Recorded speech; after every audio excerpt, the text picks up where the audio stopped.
Okay, so now that all the excess is cut off and everything is glued together, nice and thick, I didn't put anything extra in it. I just glued it down.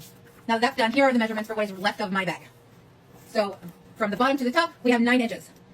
And from the left to the right, we have 13.5 inches.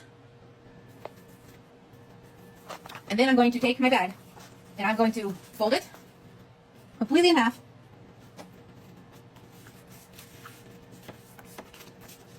Then once I have the half marked, I'm then going to fold it a little bit less on each side of that first mark.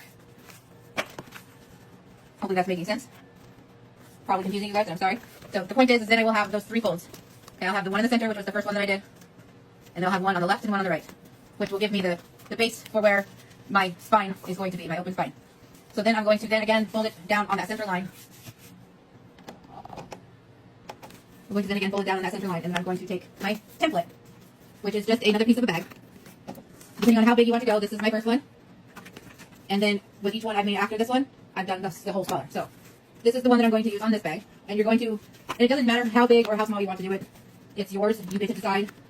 I just, started creating these. It's up to you on what you want your measurements to be. I always put the circle on the center of the bag, where I think is the center of the bag, and then I check the measurements to make sure that it's right on each end, so it's at least half-ass even. Which it doesn't always add up, but it's pretty damn close. So once I do that, I then take a pen, pencil, Sharpie, whatever. I trace the circle onto the bag, just like that.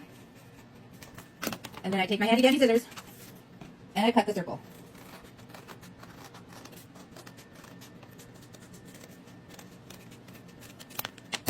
Just like that.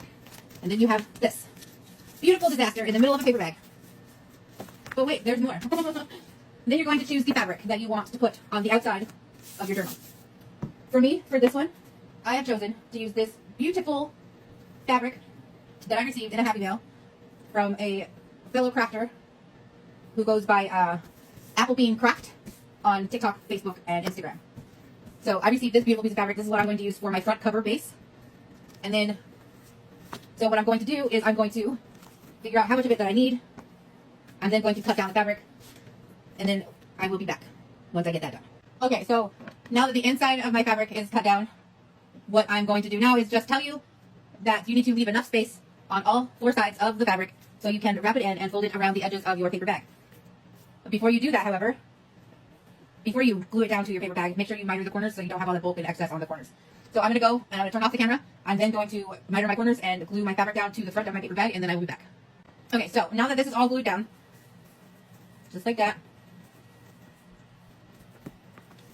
now what you're going to do is you're going to take your scissors. You're going to put a hole right in the center of that circle. And then you're going to take your scissors and you're going to slowly and carefully cut the center of the circle out.